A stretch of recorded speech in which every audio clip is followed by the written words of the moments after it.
Bueno,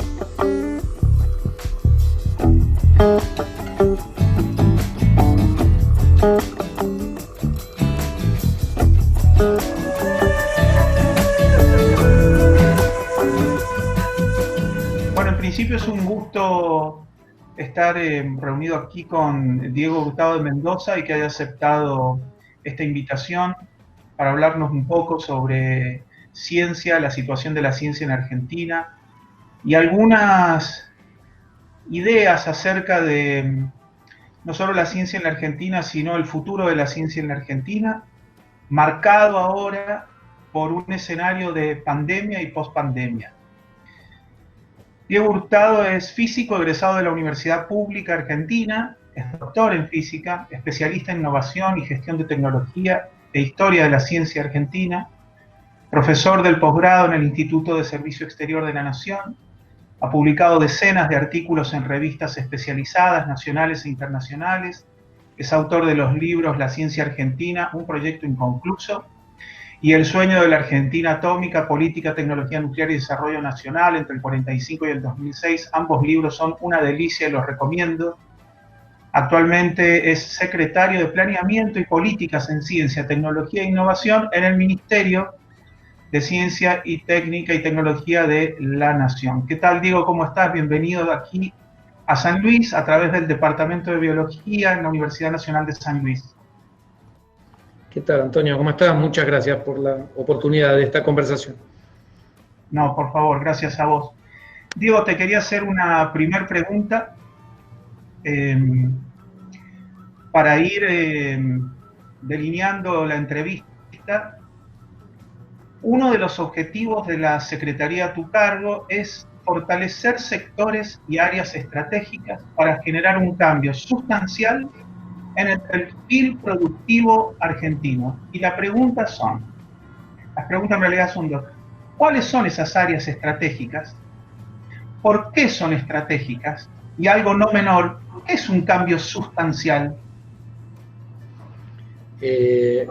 Mira, primero, yo hoy no puedo dejar de pensar prepandemia a pospandemia, ¿no? Digo, es como una clasificación que se clavó, digo, en medio de mi cabeza. Desde que nosotros llegamos al MinCIT, cuando el nuevo gobierno llega al MinCIT en diciembre, y yo llego a esta secretaría acompañándolo a Roberto Salvarezza como ministro, teníamos un diagnóstico, teníamos dentro de ese diagnóstico lo que vos estás calificando, a mi juicio, de manera correcta. Nosotros coincidimos con la noción de sector estratégico, porque muchas veces es un término a veces utilizado, erosionado en el discurso, pero pocas veces llevado al plano explícito de las políticas y de las acciones que implican esas políticas.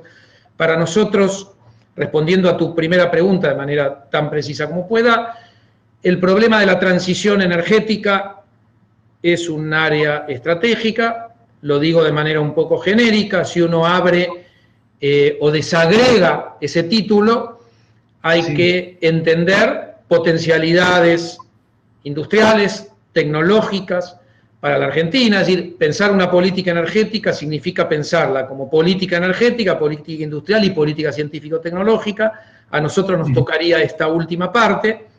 Entonces, en los vínculos que estamos teniendo con el Ministerio de Desarrollo Productivo, que es donde está la Secretaría de Energía, estamos viendo que dentro de este ministerio se está definiendo, por ejemplo, movilidad, electromovilidad como un área importante. Para nosotros eso supone litio, el tema de energías renovables, en energía eólica. Argentina desarrolló enormes capacidades. Siempre cuando digo enormes o lo califico en términos cuantitativos, uno podría pensar siempre relativo a América Latina.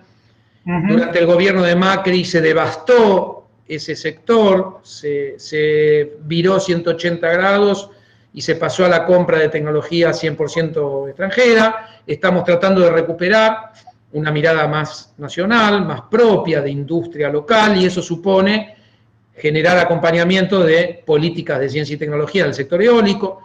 El sector nuclear es un sector, más allá de los debates o de las discusiones acerca de si energía nuclear sí, energía nuclear no, o minería del uranio sí, minería del uranio no. Son todos debates que entiendo que están en curso. La energía nuclear en la Argentina es un componente necesario para pensar una matriz de transición hacia, digamos, energías alternativas, energías verdes, hacia la disminución de la emisión. Transición energética, producción pública de medicamentos, todo lo que tiene que ver con el área de digitalización, software, big data, robotización, automatización, etcétera, etcétera, industria 4.0, si querés, tenemos que poder entender un sendero. Es muy fácil hablar de industria 4.0. El problema es cómo vincular las capacidades de nuestro sector productivo a lo que nosotros podamos generar, es decir, entender qué se puede llegar a absorber, qué puede asimilar nuestro sector productivo y avanzar en esa dirección de manera sistémica. Nosotros podríamos pensar que nos tenemos que parar en la frontera. Bueno, no tiene sentido pensar en fronteras tecnológicas si antes no tenés un diagnóstico de cómo interaccionar, cómo hacer interaccionar el área de producción de conocimiento con tu sector de la producción. Pero indudablemente todo lo que tiene que ver, Argentina tiene una trayectoria muy interesante en industria de software, y sabemos que detrás de la industria de software están todos estos componentes que yo mencionaba. Ahí necesitamos poner capacidades, cosas que quedan como remanentes. Si el gobierno anterior hablaba de un plan nacional de inteligencia artificial, la verdad que cuando llegamos al ministerio la idea nuestra es rescatar, a pesar de que sabemos que el gobierno saliente lo que dejó en el Ministerio de Ciencia y Tecnología es un desastre, una calamidad. Entendíamos que algunas cosas viables en curso podíamos encontrar. Yo tenía alguna expectativa respecto del Plan Nacional de Inteligencia Artificial. Realmente encontramos 180, 240 páginas, yo qué sé, vacías, es decir, vacías de acciones. Algo así como un libro de buenas intenciones, metas en las cuales el gobierno anterior no avanzó un solo paso, y todo esto recubierto de una ideología empresarial, eficientista, desvinculada de una mirada industrialista, esta cosa mágica del emprendedorismo, que si nosotros nos adherimos a etiquetas de moda, por algún milagro, digo, nuestro país va a evolucionar en esa dirección, porque aparecerán muchachitos, muchachitas creativas, que eso es lo que esta gente entendía por emprendedorismo. Nosotros entendemos otra cosa. Entendemos que hay que poner al Estado adelante, dotar al Estado de la mayor cantidad de capacidades vinculadas a toma de decisiones, diseño de políticas públicas, un Estado que sepa marcar el rumbo, incluso al sector privado, invirtiendo en aquellos sectores que nosotros vamos a definir como estratégicos, etcétera, etcétera. Perdóname por el excursus. Pero cuando uno piensa en software, industria 4.0, robotización, inteligencia artificial, big data, las TICs, ¿no? El mundo de las TICs, esta es la situación que encontramos.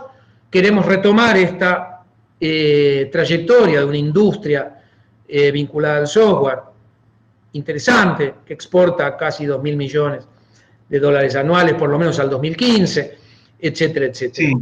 Entonces te decía, transición energética, producción pública de medicamentos, todo el mundo de las TICs, el sector espacial para nosotros es un sector sensible y estratégico, pensando en SAOCOM 1A, SAOCOM 1B, pero también es decir, satélites con un potencial de producir imágenes para nuestra economía, para nuestro sector agropecuario, quiero decir, pero también pensando en ARSAT y en las telecomunicaciones. Argentina tiene capacidades para estas dos ramas de la industria satelital, y queremos recuperar el proyecto de lanzador satelital tronador.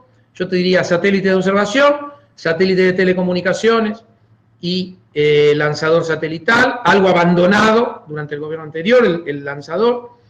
Para nosotros la CONAE está radicada en el Ministerio de Ciencia, es un área particularmente importante.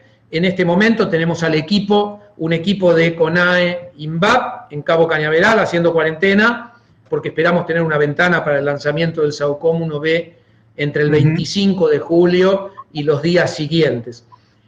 Esto creo que va a ser una buena noticia. Y después la pandemia, lo último que te comento y cierro, discúlpame si estoy siendo demasiado extenso. No, está bien. La pandemia nos puso en agenda, por un lado interfirió con esta agenda que traíamos como un diagnóstico de lo que habíamos dejado inconcluso o en marcha en 2015, sí. Aparece como un imprevisto.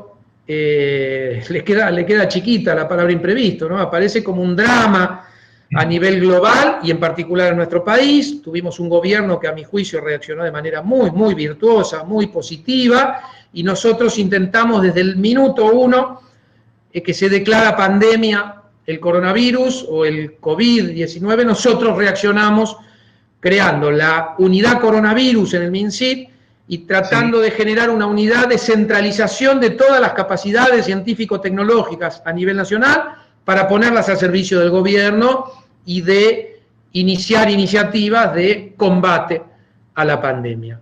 Los resultados, sí. Aprovecho este comentario que haces, Diego, para vincularlo con una pregunta que te quería hacer. Recién mencionaste que los debates ambientales se están dando, están en curso, y la primera pregunta que te iba a hacer al respecto de eso es, ¿entre quiénes se está dando ese debate? Si al interior, entre ministerios, también está el debate de lo ambiental en función de las propuestas y planificación en el futuro inmediato y del mediano plazo en ciencia y tecnología. Y ahora que mencionas esto, según tengo entendido, a partir de la creación de la unidad COVID y de los proyectos eventualmente que van a ser financiados, son financiados por la agencia, se recibieron en 2 tandas aproximadamente 1.300 o 1.400 propuestas. Quería preguntarte cuántas de esas, si tenés conocimiento, corresponden a propuestas vinculadas a lo ambiental estrictamente. A la última parte ya te respondo que yo no lo tengo relevado. Perfecto. O no te podría dar un panorama. Lo que te puedo decir es que efectivamente, es decir, aparecen proyectos vinculados al tema ambiental. ¿No? Lo que no te puedo dar es una cuantificación o una clasificación. Sí. Mira, es un tema muy complejo. Nosotros lo entendimos desde el minuto 1 como un tema muy complejo, pero que había que empezar a mirar de frente.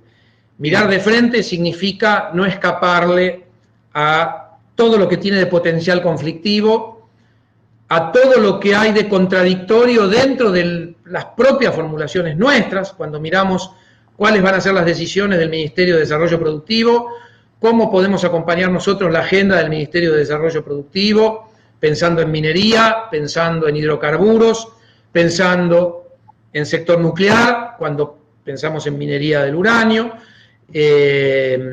Tenemos el tema del agrointensivo, ¿no? El modelo de agronegocios, tenemos el problema forestal, de la deforestación, tenemos el problema de la sobreexplotación pesquera.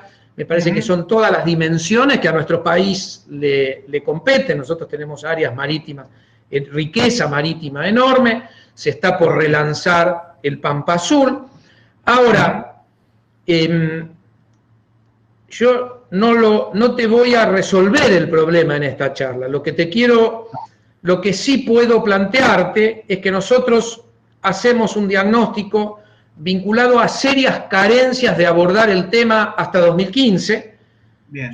Vos sabés que yo tengo una mirada muy positiva del periodo 2003-2015, me considero, me autodesigno kirchnerista, quiero decir, y así todo, si yo tuviera que señalar debilidades, yo te diría, no vimos de frente, no miramos. Yo estuve al frente de la Autoridad Regulatoria Nuclear, yo estuve en el 2015, intentamos y logramos llevar adelante una política de comunicación contra una tradición de secretismo que habría que trabajarla en otro momento, en el sector nuclear, a mi juicio injustificada, eran debates que dábamos adentro de la Autoridad Regulatoria. La Autoridad Regulatoria Nuclear tiene que tener una política de comunicación muy transparente, y vos chocabas contra cierta tendencia, bueno, pero hay cosas que es mejor no decirlas. Y uno dice, pero ¿por qué es mejor no decirlas? Tal vez haya que dar un salto cualitativo, necesitamos poner esto sobre la mesa, si la democracia argentina tiene que dar un salto cualitativo, parte de ese salto cualitativo tiene que poder manifestarse en la capacidad de mostrar hacia dónde van las políticas públicas, escuchar, buscar la licencia social, generar ámbitos de debate informado y finalmente que la idea no sea vamos a generar ámbitos para convencer de hacia dónde vamos, sino para llegar a consensos compartidos. Y esto significa tener en cuenta muchos actores que van desde movimientos sociales, vecinos organizados. Recordad que en cuanto asumió el gobierno de Alberto Fernández, se dio el conflicto en Mendoza por el agua. Así es. Nosotros ya habíamos trabajado con un grupo que seleccionamos de académicos, los seleccionamos nosotros de manera a nuestro criterio, obviamente, no fue ningún avance en consensuar, de formar comisiones ni nada, simplemente escuchar voces. Tuvimos un día de reflexión en el MinSit con gente que vino de Mendoza, de Chubut, invitamos que son referentes de las ciencias sociales en general, que piensan el problema ambiental versus modelo de desarrollo. Cuando digo versus no lo quiero poner en términos de oposición, digo, no, variable ambiental, modelo de desarrollo. La verdad es que hoy estamos enfrentando muchos cuellos de botella al respecto. Primero porque tenemos una economía extranjerizada.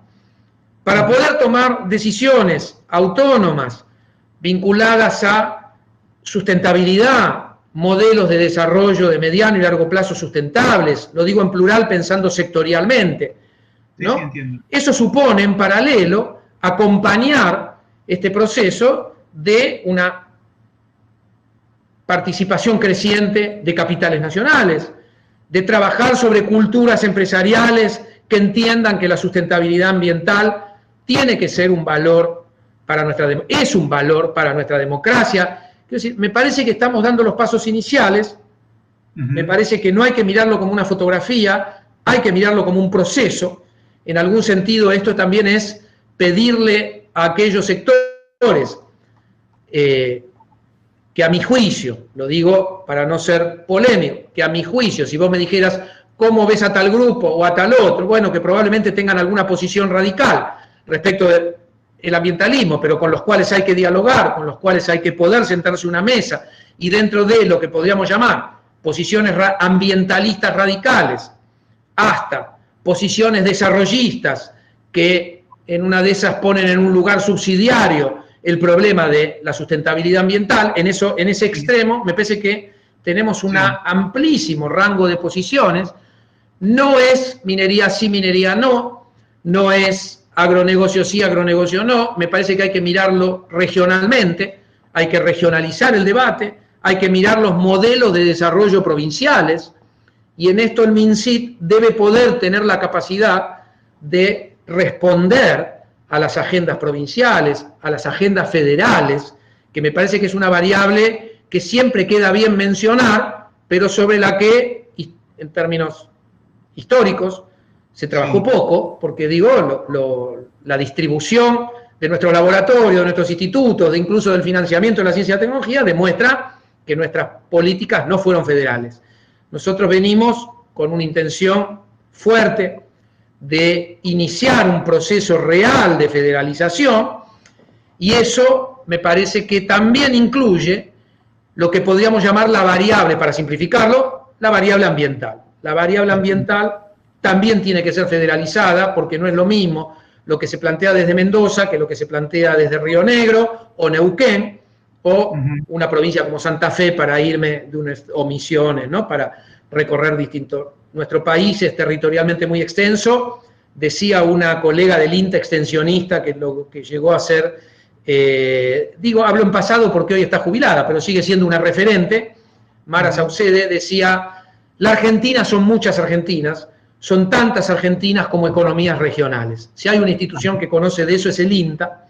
Me parece que esa frase codifica un mensaje para nuestras políticas de ciencia y tecnología, pero también para entender la complejidad que supone engranar conectar políticas de ciencia y tecnología con una mirada productivista, industrialista, de agregación de valor a la producción de las economías regionales, pero por otro lado, proyectos sustentables, socioambientales, ¿no? Y agrego el socioambientales porque me parece que hoy, y cierro, discúlpame, la gran lección del ambientalismo es que cuando no se mira el problema del ambiente, se perjudican los más vulnerables. Es decir, pobreza y ambiente, inequidad y ambiente, hoy son, digo, cambio climático y pobreza, cambio climático y equidad, son problemas que ya entendimos que vienen juntos. Yo no creo en ninguna solución de la pobreza o el avance de la equidad si a la vez no resuelve el problema ambiental, si a la vez no resuelve la sustentabilidad de los proyectos productivos. Entonces, eso nos exige enormes capacidades de gestión de política, primero de diseño y después de gestión de políticas.